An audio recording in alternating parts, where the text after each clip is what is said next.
আদৌ কি কাটবে? ব্রেকফাস্ট রাজনীতি নিয়ে কর্ণাটকের সংকট মোকাবেলায় এবার সোনিয়া। মঙ্গলবার ডিকে শিবকুমারের বাড়িতে সিদ্ধারামাইয়া মুখ্যমন্ত্রীর পদ নিয়ে ফের আলোচনায় দুই গোষ্ঠী। বিস্তারিত সেই বিষয়ে জানবো। টেলিফোন লাইনে যুক্ত হয়ে গেছে প্রতিনিধি শেখ মনিরুল। মনিরুল, মঙ্গলবার ডিকে শিবকুমারের বাড়িতে সিদ্ধারামাইয়া ব্রেকফাস্ট হয় এবং সেখানেই হয় আলোচনা মুখ্যমন্ত্রী পদ নিয়ে। কি আপডেট পাচ্ছ, কি জানতে পারছো সূত্রে? দেখো, ভারতীয় রাজনীতিতে নতুন একটা অধ্যায় কার্যত শুরু হলো, সেটা হচ্ছে ব্রেকফাস্ট রাজনীতি।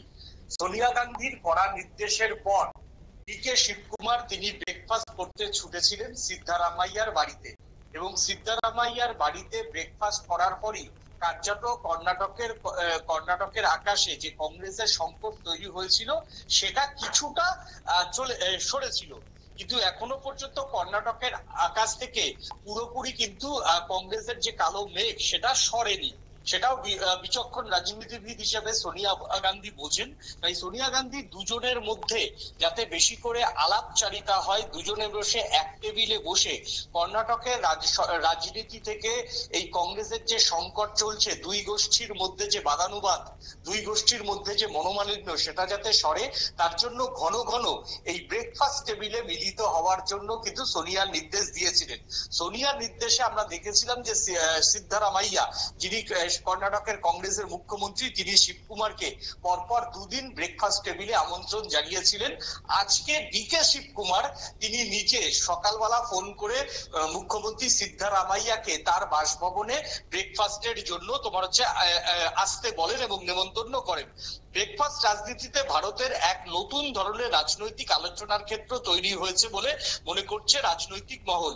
সৌজন্যে কর্ণাটকের মুখ্যমন্ত্রী সিদ্ধারামাইয়া ও উপমুখ্যমন্ত্রী ডিকে শিবকুমার, এই দুই কংগ্রেস নেতার মধ্যে যে ঠান্ডা যুদ্ধ বেশ কিছুদিন ধরেই খবরের শিরোনামে চলছে, সেটাই কার্যত শেষ করতে এই ব্রেকফাস্ট টেবিলের আলোচনা করা হয়েছে বলে মনে করে। আজকে 9:30 শিবকুমারের বাসভবনে আসেন বর্ষিয়ান কংগ্রেস নেতা সিদ্ধারামাইয়া।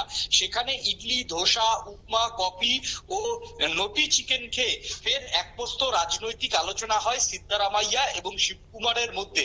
সেই সঙ্গে কর্ণাটকের যে মন্ত্রিসভা এবং শীতকালীন অধিবেশন, সেখানেও বসবে, পরে সেখানকার স্টেট বাজেটের অধিবেশন হবে।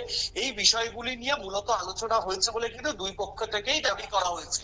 এবং সিদ্ধারামাইয়া আরো পরিষ্কার জানিয়েছে কর্ণাটকে কোনো সংকট নেই, যেটা তৈরি হয়েছিল সেটা নাকি মিডিয়ার একটা তৈরি করা। এবং এই জায়গাতে দাঁড়িয়ে ডিকে শিবকুমারও একই কথা বলেছেন। কিন্তু যে তারা দুজন ব্রেকফাস্ট টেবিলে বসলেও তাদের অনুগামী যে বিধায়করা, তারা কিন্তু এখনো পর্যন্ত এক মঞ্চ নিয়ে কিন্তু শেয়ার করছে না। আর এই জায়গাটাই কার্যত এখনো ভাবাচ্ছে। এবং যেহেতু কংগ্রেস নেতৃত্ব মনে করছে ডিকে শিবকুমার এবং সিদ্ধারামাইয়া দুজন যদি এক টেবিলে ঘন ঘন বসে, তাহলে কংগ্রেসের যে সংকট দেখা দিয়েছে সেটা মিটবে। এখন দেখার যে প্রায় আজকে কিন্তু 3 দিন এই ব্রেকফাস্ট রাজনীতি আজ 3 দিন হলো। এই 3 দিন পরে সেটা কর্ণাটকের আকাশ থেকে আদৌ কংগ্রেসের যে সংকট সেটা কি দূর হটে, না সিদ্ধারামাইয়ার পজিশনে অটুট, আর ডিকে শিবকুমারের যে সিদ্ধান্ত, সেই সিদ্ধান্তে অটুট থাকে। এখন সেটাই দেখার। একদমই ধন্যবাদ। অর্থাৎ এই সিদ্ধারামাইয়া এবং ডিকে শিবকুমারের মধ্যে মুখ্যমন্ত্রী নিয়ে যে এখনো আলোচনা, তা কিন্তু শেষ হয়নি।